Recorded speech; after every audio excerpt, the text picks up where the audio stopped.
अस्सलाम वालेकुम dear students, welcome to the business mathematics. Student, आज का लेक्चर जो है वो अप्रोक्सीमेट हमारा लास्ट लेक्चर है बिजनेस मैथमेटिक्स का। तो स्टार्ट करते हैं स्टूडेंट। फंक्शन क्या होता है? देखिए, हम आम लैंग्वेज में फंक्शन की बात करें। लेट्स सपोज आपके पास स्टूडेंट एक मोबाइल है, तो उस मोबाइल के अंदर उसके क्या फंक्शंस हैं। आप इस तरह से अक्सर बात करते हैं, यार इस मोबाइल में क्या फ़ंक्शन है, इस मोबाइल का क्या फ़ंक्शन है, मतलब कि वो काम किस तरह का करता है। इसी तरह से स्टूडेंट मैथमेटिक्स में अगर हम बात करें फंक्शंस की, तो फंक्शन भी एक ऐसी मशीन है, यानी कि अगर हम उसको मशीन को न्यूमेरिकली एक्सप्रेस कर सकें तो एक ऐसा टूल है जिसमें हम इनपुट डालते हैं स्टूडेंट, और बदले में हमें कुछ नंबर्स की फॉर्म में आउटपुट मिलता है। ठीक है, फंक्शंस की बात की, इनपुट की हमने स्टूडेंट बात की। ठीक है, आप अगेन मैं ज़रा डेली लाइफ पर आऊँ तो देखिए, वॉशिंग मशीन है, उसका क्या फंक्शन है स्टूडेंट?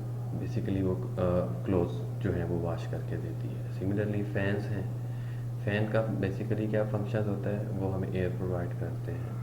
इसी तरह से स्टूडेंट मोबाइल है, मोबाइल का जो मेन फंक्शन है वो क्या है? हम उससे बात करते हैं। ठीक है, तो ये हम बेसिकली इनपुट तो ज़रूर डालते हैं, किसी भी तरह की मशीन हो। ठीक है, फॉर एग्ज़ाम्पल अगर मैंने वॉशिंग मशीन की बात की स्टूडेंट, तो आपने क्या करना है, उसमें आपने कपड़े डालने हैं और जो सर्फ है वो डालना है, उसको चलाना है। ये बेसिकली क्या है? इनपुट है। बदले में वो आपको कपड़े वॉश करके देगी, वो उसका आउटपुट है।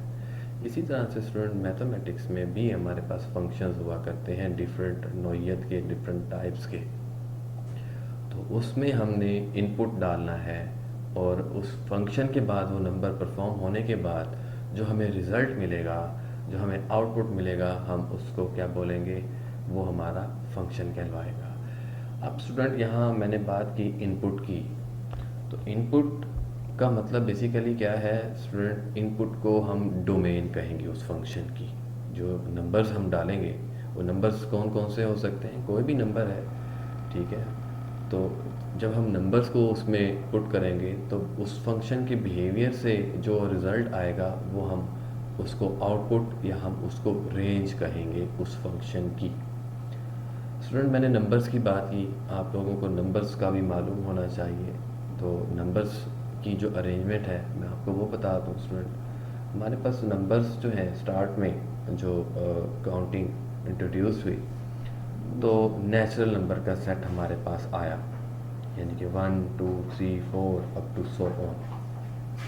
फिर उसके बाद स्टूडेंट होल नंबर का सेट इंट्रोड्यूस हुआ, बिकॉज नेचुरल में एक चीज़ की लैकनेस थी एक नंबर की, वो था ज़ीरो। तो हमने ज़ीरो भी उसमें इंक्लूड कर दिया, तो वो हमारा क्या बना? होल नंबर बना। अब स्टूडेंट कुछ ऐसी भी वैल्यूज़ देखने को मिली जो कि नेगेटिवली थी, और उन्हें हमने नेगेटिव दिखाना था या लेना था, अज्यूम करना था। तो स्टूडेंट फिर माइनस की नंबर्स के साथ भी हमने, यानी कि ज़ीरो से लेफ़्ट हैंड साइड पर भी जो है वो नंबर्स इंट्रोड्यूस किए। उनको हमने उनको सेट ऑफ इंटीजर्स बोला। ठीक है, अब उसके बाद कुछ नंबर्स ऐसे भी थे जिन्हें हमने जो फ्रैक्शन की फॉर्म में आना स्टार्ट हो गए, यानी कि 2/5, 10/20, या 10/7। तो फ्रैक्शन फॉर्म बेसिकली स्टूडेंट हम उनको डेसिमल फॉर्म बोलते हैं, जब हम उन्हें डिवाइड करते हैं तो पॉइंट्स में आ जाते हैं। तो ये भी एक नंबर थे। तो स्टूडेंट इनको हमने कहा ये नंबर्स रैशनल नंबर्स हैं। हर वो नंबर जो p/q फॉर्म में लिखा जा सके, डिवाइडेशन की फॉर्म में लिखा जा सके, वो रैशनल नंबर है। स्टूडेंट, मेरा आपसे क्वेश्चन है कि क्या 5, जस्ट 5 रैशनल नंबर है? तो बहुत से ऐसे स्टूडेंट्स हैं जो ये सोच रहे होंगे कि ये रैशनल नंबर नहीं है। तो मैं उनके लिए बता दूं स्टूडेंट, जो नंबर है, कोई भी नंबर जो है, किसी भी नंबर को हम फ्रैक्शन की फॉर्म में लिखा जा सकता है, लिख सकते हैं। 5 को हम लिख सकते हैं 5/1। तो ये p/q फॉर्म में आ गया, और q पर कंडीशन है, डिनोमिनेटर पर कंडीशन है कि वो ज़ीरो के इक्वल ना हो। ठीक है, तो ये रैशनल है। तो इस तरह से फिर स्टूडेंट आगे बढ़े। कुछ ऐसे नंबर्स भी थे जो जिनको हम डिवाइड करने से जो आंसर है वो टर्मिनेट नहीं हो रहा था, नॉन टर्मिनेटिंग था, मींस कि बहुत बड़ी वैल्यूज़ दे रहा था और उन्हें हम काउंट नहीं कर सकते थे। तो इन नंबर्स के बारे में हमने कहा ये इरेशनल नंबर्स हैं। अब natural number, whole number, set of integer, rational number, irrational numbers को मर्ज कर दिया जाए तो हम उनको रियल नंबर बोलते हैं। इट मीन्स रियल नंबर में वो तमाम सेट्स मौजूद होते हैं जो हमने अभी डिस्कस किए। इसके अलावा स्टूडेंट दूसरा जो कैटेगरी का जो नंबर है उसको हम बोलते हैं कॉम्प्लेक्स नंबर। ठीक है, तो कॉम्प्लेक्स नंबर एक अलग फील्ड है पड़ी, एक अलग इस पर बहस है। तो complex number basically short form में बता दूं स्टूडेंट, आयोटा की फॉर्म में होता है, वो आपके सब्जेक्ट से रेलिवेंट नहीं है। तो टोटल बेसिकली हमारे पास दो तरह के नंबर्स हैं, एक कॉम्प्लेक्स नंबर है और दूसरा रियल नंबर है। रियल नंबर एक बेसिकली क्या है, एक सुपर सेट है। एक सुपर सेट के अंदर जो छोटे छोटे जो सेट्स मौजूद हैं जिनको हम सबसेट बोलेंगे। वापिस आते हैं टॉपिक पर, फंक्शन की बात कर रहे थे student. A function is a mathematical rule that assigns to each input value one and only one output value. मतलब फंक्शन एक ऐसा मैथमेटिकल रूल है जिसमें आप जस्ट एक वैल्यू सब्स्टिट्यूट करते हैं और उस फंक्शन की बिहेवियर की अकॉर्डिंग जो हमें आउटपुट मिलता है वो भी जस्ट एक ही नंबर होता है। For example y is equal to x square minus 2x plus 1, ये एक फंक्शन है। y एक फंक्शन है जो डिपेंड कर रहा है x पर, दो वेरिएबल्स हैं। ठीक है, तो स्टूडेंट फंक्शंस की बेसिकली थ्री टाइप्स की डेफिनेशंस हैं पड़ी। एक मैंने बोला इनपुट, फंक्शन में पुट किया, बदले में आउटपुट मिला। इनपुट एक होगा, फंक्शन में पुट होगा, आउटपुट भी एक ही मिलेगा। ये थी इस डेफिनेशन के अकॉर्डिंग मैंने बात बताई, इनपुट और आउटपुट। दूसरा स्टूडेंट फंक्शन को हम यूँ कहते हैं कि एक उसमें डिपेंडेंट वेरिएबल होता है और दूसरा इंडिपेंडेंट वेरिएबल होता है। इंडिपेंडेंट वेरिएबल यहाँ x है, x के आंसर के मुताबिक, यानी कि अगर x की वैल्यू यहाँ पर 0 सब्स्टिट्यूट कर दी जाए तो y डिपेंड कर रहा है x की वैल्यूज़ के ऊपर। ठीक हो गया। इसी तरह से डेली लाइफ में भी हम अगर हम फंक्शंस की बात करें, let's suppose you are the student, तो आप डिपेंड कर रहे हैं अपने पेरेंट्स के ऊपर। तो पेरेंट्स आपके क्या हैं, इंडिपेंडेंट हैं, वो फैसला लेते हैं आपके बारे में और आप डिपेंड कर रहे हैं बिकॉज आपका जो भी फाइनेंशियल जो नीड्स हैं वो फुलफ़िल कर रहे हैं आपके पेरेंट्स। तो आप बेसिकली टोटली डिपेंडेंट हैं। इसी तरह से एक स्टूडेंट टीचर पर डिपेंडेंट होता है, तो ये डिफरेंट कंडीशंस हो सकती हैं। तो इसी तरह स्टूडेंट ये समझ में आ गया आप लोगों को। तो इनपुट स्टूडेंट अगर हम लेट्स सपोज एक्स वन यहाँ पुट करते हैं और वाई हमें यहाँ पर देख सकते हैं आप 0 हमें मिल रहा है।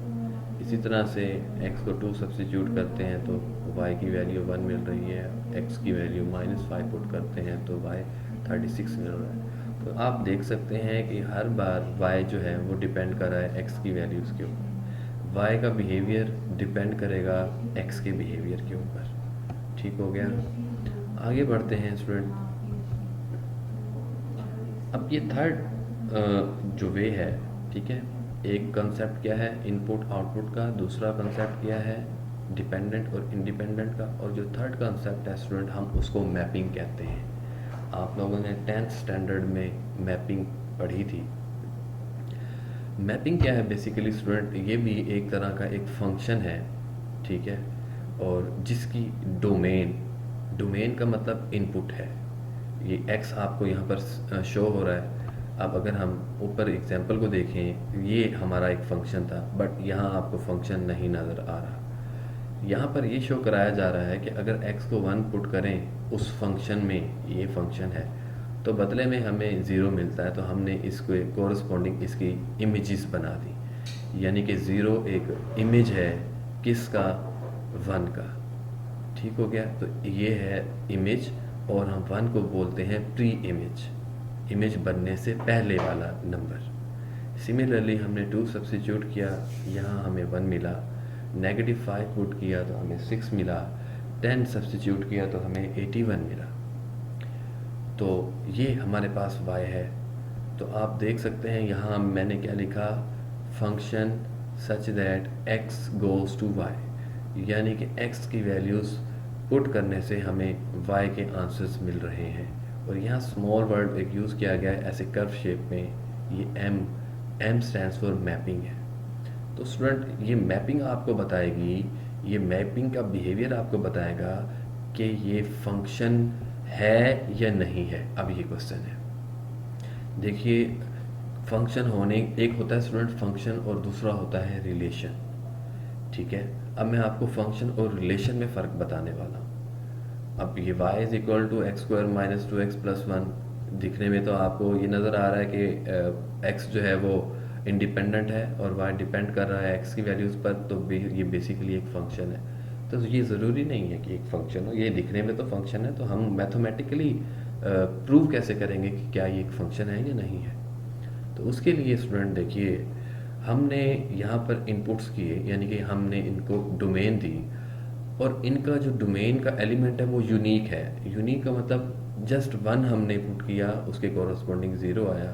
फिर हमने 1 नहीं लिया, फिर हमने क्या किया, 2 लिया। तो एक जो प्री इमेज है, ठीक है, प्री इमेज का यूनिक होना ज़रूरी है, यानी कि डोमेन का एलिमेंट यूनिक हो। ठीक है, अब नीचे आए हम देखते हैं, ये भी एक मैपिंग की गई है। देखिए 1 पर उसने 0 दिया, 2 पर उसने 1 दिया, -5 पर -5 पर 36 भी दे रहा है और -5 पर वो 81 भी दे रहा है। ठीक है, यानी कि डोमेन का एलिमेंट -5 पुट करेंगे और वो आंसर में 36 भी दे रहा है और 81 भी दे रहा है। तो ये स्टूडेंट फंक्शन नहीं है। क्यों नहीं है? कि डोमेन का एलिमेंट यूनिक होना चाहिए, प्री इमेज यूनिक होना चाहिए। 1 टाइम पुट करने से वो डिफरेंट आंसर दे। तो 1 टाइम यहाँ पुट किया तो डिफरेंट आया 36, फिर अगेन -5 पुट किया तो वो एक और डिफरेंट आंसर आया। तो ऐसा पॉसिबल नहीं है। तो यूनिक इमेज होना चाहिए, प्री इमेज को यूनिक होना चाहिए। तो ये एक फंक्शन नहीं है। आगे बढ़ते हैं स्टूडेंट फंक्शन से। स्टूडेंट फंक्शन की मैंने अभी बात की डोमेन और रेंज की, तो हमने ये भी बात की कि फंक्शंस डिफरेंट टाइप्स के हो सकते हैं। वो फंक्शन पोलिनोमियल हो सकता है। हमारी एग्जांपल में ये फंक्शन पोलिनोमियल है। अगर मैं लिख दूँ y is equal to sine x, तो वो फंक्शन हमारा पोलिनोमियल नहीं होगा, उस फंक्शन को हम ट्रिग्नोमेट्रिक फंक्शन बोलेंगे। इसी तरह से y is equal to e raise to the power x लिख दूँ, तो वो फंक्शन हमारा एक्सपोनेंशियल फंक्शन कहलाएगा। तो फंक्शंस डिफरेंट टाइप्स के हो सकते हैं। ठीक है, अब डिफरेंट टाइप्स की हमने ये देखना है कि वो रियल नंबर की किस आंसर पर एग्जिस्ट करते हैं, यानी कि उनका जो रेंज है वो अनडिफाइंड नहीं होना चाहिए। हमने अभी बात की फंक्शन क्या है कि आप एक यूनिक एलिमेंट पुट करते हैं, बदले में आउटपुट भी हमें यूनिक मिलता है, एक कोई ना कोई वेल डिफाइंड नंबर मिलता है। वेल डिफाइंड नंबर से मुराद एक रियल नंबर मिलता है। अब हर बार भी ज़रूरी नहीं होता स्टूडेंट, कुछ ऐसे नंबर्स भी मौजूद हैं, वो फंक्शन की कंडीशन के मुताबिक होंगे कि वो नंबर पुट किया जाता है, बट वो जो फंक्शन है वो अनडिफाइंड हो जाता है, इन्फिनिटी वो परफॉर्म नहीं कर पाता। ठीक है, तो हमने अब ये डिस्कस करना है कि फंक्शन की डोमेन कैसे निकालेंगे। फंक्शन की डोमेन से मुराद ये होगा स्टूडेंट वो फंक्शन रियल नंबर्स की कौन से रियल नंबर्स इसके लिए सूटेबल हैं, जिससे वो आउटपुट हमें कोई वेल डिफाइंड नंबर दे। अब फॉर एग्जांपल हमारे पास y is equal to F of x है। स्टूडेंट ये भी एक फंक्शन की जो डिफाइंड कंडीशन है उसको इस तरह से रिप्रेजेंट किया जाता है, y is equal to F of x। क्या मतलब? y एक फंक्शन है, y एक डिपेंड कर रहा है, एक ऐसा फंक्शन है, ठीक है, जिसमें जो x है वो इंडिपेंडेंट है। y is equal to F of x, यानी कि y is equal to in terms of x, y का answer in terms of x आएगा, यानी कि x की वैल्यूज पुट की जाएंगी तो y का आंसर आएगा। अब वो f ऑफ x क्या है, x² - 2x+1 है। अब स्टूडेंट इसकी डोमेन क्या होगी, देखिए कोई भी नंबर इसमें पुट करें, चाहे वो प्लस का ले लें चाहे वो माइनस का, रियल नंबर की बात कर रहे हैं ना, तो कोई भी नंबर आप ले लें तो y ने हर हाल में इसमें आंसर देना है, कोई ना कोई आंसर देगा, ठीक है। तो हमने लिखा, देखिए फॉर एग्जांपल यहाँ पर 0 पुट करते हैं, 0, ये यहाँ पर भी 0 पुट किया तो आंसर 1 आया। -1 सब्सिट्यूट करते हैं इसमें, -1 का स्क्वायर स्टूडेंट 1, यहाँ -1 पुट करते हैं तो +2, तो 1 + 2 क्या हुआ 3, और 1 पुट किया प्लस किया तो वो 4 हुआ। अगेन कोई भी आप इसमें नंबर पुट करते हैं तो ये कोई ना कोई वेल डिफाइंड नंबर देगा, ठीक है। तो हमने यही बताना है कि x की किन वैल्यूज़ के लिए ये फंक्शन वेल डिफाइंड है। तो हमने कहा डोमेन इसकी जो है x such that x is real, यानी कि x की तमाम रियल वैल्यूज़ आप ले लें, तमाम रियल वैल्यूज़ ले लें तो x उन सब के लिए डोमेन का काम करेगा। इन अदर वर्ड्स रेंज हमारे पास कोई ना कोई नंबर ज़रूर आएगा। एक और एग्जांपल देखिए, u = f ऑफ v, यानी कि अब u एक डिपेंडेंट वेरिएबल है जो डिपेंड कर रहा है v पर। तो v क्या है, इंडिपेंडेंट वेरिएबल है, और v ये जो फंक्शन है ये v में वो कुछ इस तरह से डिफाइन है 1/v² - 4। अब स्टूडेंट हम इस फंक्शन की डोमेन निकालना चाहते हैं, हम ये देखना चाहते हैं कि ये फंक्शन जो है वो v की किन वैल्यूज़ के लिए वेल डिफाइंड आंसर देगा, ठीक है। वेल डिफाइंड आंसर किसका आएगा, u का आएगा। तो देखिए स्टूडेंट मैं इसको इस तरह से लूँगा, v² - 4 = 0। अब स्टूडेंट मैंने इसको =0 रखा तो जी v² - 4 स्टूडेंट =0 हमने ले लिया। अब 4 को उस तरफ भेजकर स्टूडेंट हमने यहाँ v के आंसर्स निकाले जो कि +-2 है। अब बेसिकली क्या है स्टूडेंट, देखिए अगर समथिंग ओवर 0 आता है तो आंसर क्या हो जाने वाला है, अनडिफाइंड। अगर हम v की वैल्यू, हमने ये जो v का जो आंसर निकाला है प्लस और -2, ये इस इक्वेशन को तो सेटिस्फाई करते हैं, यानी कि ये ही इसका लेफ़्ट और राइट साइड बनाते हैं। तो हमारा कंसर्न यही था कि ये फ्रैक्शन फॉर्म थी और समथिंग ओवर 0 अगर आ जाता है तो वो इन्फिनिटी आता है। तो हमने v के आंसर देखे, वो कौन कौन से आंसर्स हैं जो v² - 4 को तो सेटिस्फाई कर रहे हैं, यानी कि ये इसका आंसर तो है, बट ये इसमें पुट करने से नीचे क्या बन रहा है, 0, क्योंकि लेफ्ट हैंड साइड और = राइट हैंड साइड तो यही सेटिस्फाई होगी, मतलब ये 0। तो यहाँ अगर हम प्लस का 2 पुट करते हैं, देखिए 4 - 4 0, समथिंग ओवर 0 = इन्फिनिटी, यानी कि ये डोमेन नहीं हो सकती। डोमेन का मुराद से क्या मुराद है कि वो रियल नंबर जिस पर जो आउटपुट है, जो रेंज है वो वेल डिफाइंड होनी चाहिए। तो इसी तरह से -2 यहाँ सब्सिट्यूट करते हैं, अगेन +4 - 4। बात समझ में आ रही है स्टूडेंट? तो हमने क्या कहना है, domain of function includes all real numbers expect, ठीक है, एक्सेप्ट +-2। तो इसको आप इस तरह से सेट बिल्डर फॉर्म में लिख सकते हैं, v such that v is a real number and v does not या should not be = +-2, बिकॉज +-2 पर ये फंक्शन अनडिफाइंड होने वाला है। याद रखिए जब भी अगर हमें डोमेन निकालने के लिए कहे तो डेफिनेटली डोमेन की कोरस्पॉन्डिंग ही रेंज आनी है स्टूडेंट। डोमेन और रेंज ये दोनों at a time he use हो रहे हैं, बट हमारा जो मेन कंसर्न है वो डोमेन पर ही है, क्योंकि डोमेन का आंसर ही ये बताएगा कि रेंज क्या आने वाली है। तो रेंज डिपेंड कर रही है डोमेन पर, तो डोमेन का वो एलिमेंट्स लेने हैं, वो रियल एलिमेंट्स लेने हैं जिन पर जो रेंज है वो वेल डिफाइंड रहे। आगे बढ़ते हैं नेक्स्ट। इसी तरह से स्टूडेंट एक फंक्शन है y = f of x में, और y = √x - 5 है ये f of x। अब इस पे भी स्टूडेंट हमने क्या देना है, वेल डिफाइंड नंबर देना है, और वो नंबर कौन सा होना चाहिए, क्योंकि सेट ऑफ एलिमेंट्स आप क्या ले रहे हैं, रियल नंबर्स ले रहे हैं, ठीक है। कोई भी नंबर आप इसमें सब्स्टिट्यूट करते हैं एज डोमेन। और बदले में भी आपको क्या मिलना चाहिए, रियल नंबर मिलना चाहिए वेल डिफाइंड। अब अंडर रूट में अगर स्टूडेंट एक्स की डिफरेंट हम वैल्यूज़ पुट करते हैं तो हो सकता है यहाँ पर अंडर रूट माइनस समथिंग आए, और अंडर रूट माइनस समथिंग जो है वो एक कॉम्प्लेक्स नंबर हुआ करता है। अगर आप कैलकुलेटर में अंडर रूट -2 लिखें तो मैथ एरर आ जाएगा। इसी तरह से कैलकुलेटर में आप KLC में स्टूडेंट आप -10 लिखें या माइनस के साथ कोई भी नंबर आप जब लिखेंगे तो वो मैथ एरर जनरेट करेगा। मैथ एरर का मतलब स्टूडेंट क्या है कि वो कॉम्प्लेक्स नंबर है, होगा नंबर ही बट वो रियल नहीं होगा। और जो आपका KLC है वो बाय डिफ़ॉल्ट वो रियल नंबर पर ही सेट किया गया होता है, वो इसलिए मैथ एरर जनरेट करता है। अदरवाइज़ KLC में फंक्शंस मौजूद हैं, हम कॉम्प्लेक्स नंबर में भी उसको परफॉर्म कर सकते हैं, बट हमारा जो कंसर्न है वो रियल नंबर तक का है।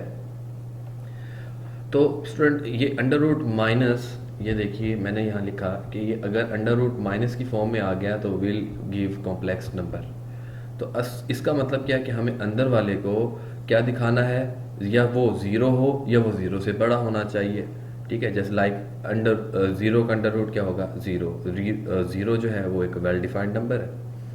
इसी तरह से वन पुट करते हैं, यानी कि अंडर रूट वन का मतलब क्या होगा, वन होगा। अंडर रूट टू, इसका भी कैलकुलेटर में आंसर आ जाएगा, पॉजिटिव रियल नंबर आएगा।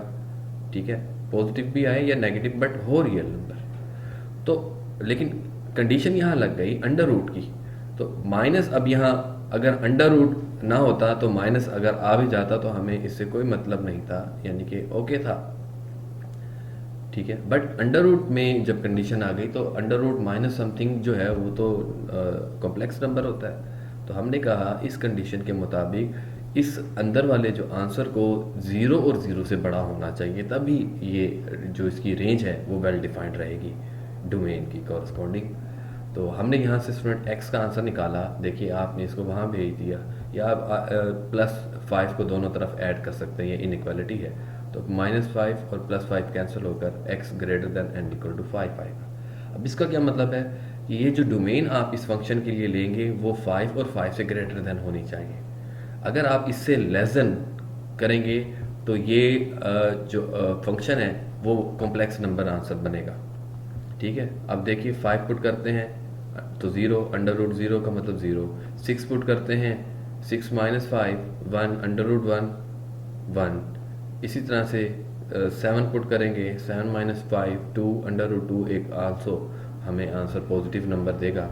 बट अगेन मैं बता रहा हूँ पॉजिटिव हमारा कंसर्न नहीं है, हमारा कंसर्न ये है कि ये अनडिफाइंड ना हो या कॉम्प्लेक्स नंबर ना बने। अगर इससे लेस देन रखते हैं, इसकी ऑपोजिट बात करते हैं, तो देखिए यहाँ 4 रख कर देखते हैं। तो 4 - 5 अंडर रूट -1। अंडर रूट -1 हम जानते हैं ये एक कॉम्प्लेक्स नंबर होता है, इसको हम आयोटा से रिप्रेजेंट करते हैं। सिमिलरली 3 सब्सिट्यूट करते हैं तो 3 - 5 -2, तो -2 अगेन ये इसको हम इस तरह से लिखेंगे 2 आयोटा, क्योंकि ठीक है ना, अंडर रूट 2 और आयोटा बनेगा, तो ये कॉम्प्लेक्स नंबर है।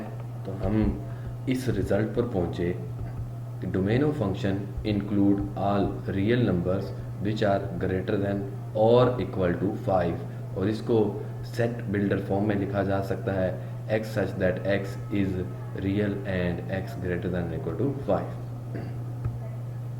नेक्स्ट इसी तरह स्टूडेंट एक और है हमारे पास फंक्शन, लेकिन ये ओवरऑल इसका जो बिहेवियर है स्टूडेंट ये अंडर रूट का है।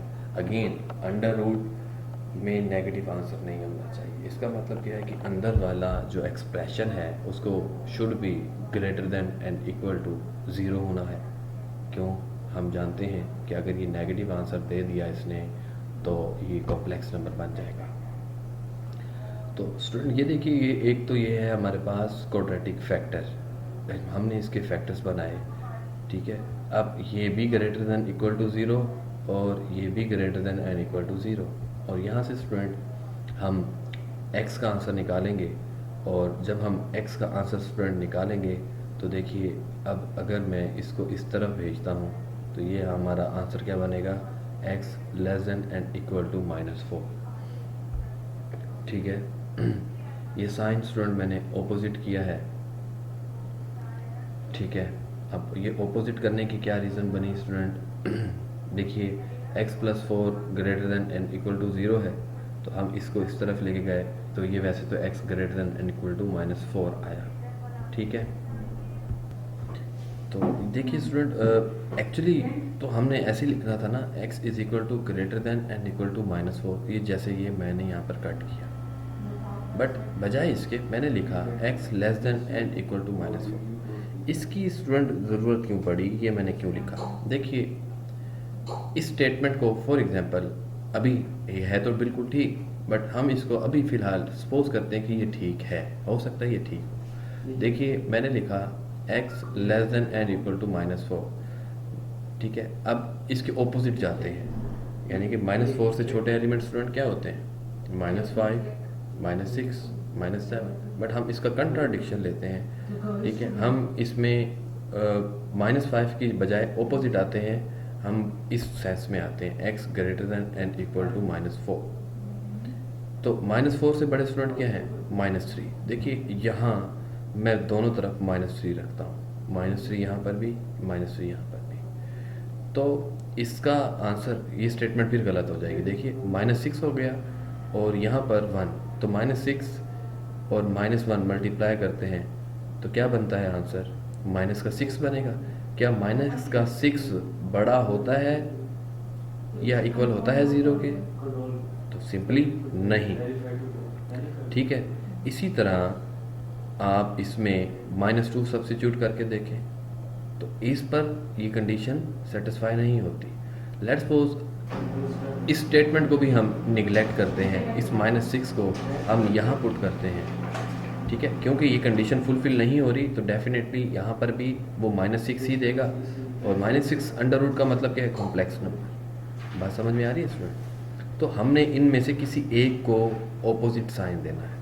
अब ये कंडीशन भी चेक करके देख लीजिए, ये जो आंसर आया 3 और ग्रेटर देन 3, अगर हम यहाँ इसका भी कंट्राडिक्शन लेते हैं, ठीक है, हम पुट करते हैं 2, तो यहाँ 2 पुट करते हैं यहाँ, तो देखिए इस जगह 2 पुट करने से 6 मिला, यहाँ 2 पुट करने से -1 मिला, तो फिर मल्टीप्लाई किया तो अगेन -6 मिलेगा, जो कि इस कंडीशन के भी ऑपोजिट है, और यहाँ पर पुट करने से भी ये हमें कॉम्प्लेक्स नंबर दे रहा है। तो इसीलिए मैंने इसका जो डायरेक्शन है उसको चेंज कर दी। एक्चुअल में आंसर तो यही है, x greater than equal to -4, ठीक है, बट कंडीशंस यहाँ पर कोई एक फैक्टर नहीं है, यहाँ दोनों फैक्टर्स हैं, तो हमें अब एट अ टाइम दोनों फैक्टर्स का बिहेवियर देखना है एक वन टाइम x पुट करने पर। तो अब ये कंडीशन जो मैंने बनाई, x less than and equal to -4 और x greater than and equal to 3, तो ये इसकी डोमेन्स हैं। आप यूँ देख लीजिए कि -3, -2, -1, 0, 1, 2, इन तमाम नंबर्स के लिए ये कंडीशन फुलफिल नहीं होती, या इन तमाम नंबर्स पर ये एक्सप्रेशन नेगेटिव आंसर देगा, और नेगेटिव आंसर देने का मतलब है कॉम्प्लेक्स नंबर देगा, ठीक है। तो हमने इसकी जो डोमेन चूज़ की वो ये थी। आई होप आपको समझ में आया होगा, ठीक है। आप इन दोनों में से किसी एक को चेंज कर सकते हैं, ठीक है। आंसर ये आपको जस्ट इन्होंने हेल्प दे दी, ठीक है। अब आपने एक्चुअल में चेक करके देखा तो ये कंडीशन फुलफिल नहीं हो रही थी, x greater than and equal to -4, तो आपने फिर इसको कंट्राडिक्शन लगाया, ऑपोजिट किया यहाँ, और फिर पुट किया तो ये सेटिस्फाई हो गया, और यही हमारी सेट ऑफ डोमेन है। और अगेन बता रहा हूँ, इसमें हमने x less than and equal to -4 कहा, मतलब -5, -4 खुद भी, -5, -6 up to so on infinity तक, ये वाले नंबर्स, और 3 से जो बड़े नंबर्स हैं रियल, वो यहाँ पर वेल डिफाइंड आंसर देंगे इस फंक्शन में। और इनके दरमियान में जो हमने बात नहीं की, -3 की, -2, -1, 0, 1 और 2, इन नंबर्स पर ये फंक्शन जो है वो अनडिफाइंड रहेगा, या इन अदर वर्ड्स हम उनको कॉम्प्लेक्स नंबर्स में कहेंगे कि वो आंसर देगा। एक नेक्स्ट एग्जांपल है स्टूडेंट, देखिए अगेन ये अंडर रूट में है, डोमेन बतानी है हमें इसमें। y equal to f of x इस वक्त हमारे पास 10 - x है, तो डेफिनेटली इसको क्या होना चाहिए, should be greater than equal to 0 होना चाहिए। और यहाँ से हमने x का आंसर निकाला। अब इस x के आंसर 10 और 10 से छोटा है, लेस देन है। इसका क्या मतलब है, अगर आप इस फंक्शन में 10 और लेस देन 10 आप पुट करते हैं तो ये आंसर पॉजिटिव देगा, अदरवाइज ये नेगेटिव देगा। इसके कंट्राडिक्शन में हम 11 पुट करते हैं तो 10 माइनस 11 नेगेटिव 1, ठीक है। This will give you answer in the form of complex number. Similarly 12 again under root minus 2। बात क्लियर है। तो ये स्टूडेंट फंक्शन अब हमने पढ़ लिया, उसकी डोमेन और उसकी रेंज को हमने डिस्कस किया है, ठीक है स्टूडेंट। तो आज का स्टूडेंट लेक्चर हम यहीं पे क्लोज करते हैं, ठीक है, डोमेन और रेंज तक। ये जो टोटल कॉस्ट फंक्शन है ये इंशाल्लाह हम ये जो फंक्शन है नेक्स्ट लेक्चर में इसको कंटिन्यू रखेंगे। तो इजाज़त दीजिए स्टूडेंट, अल्लाह हाफिज़।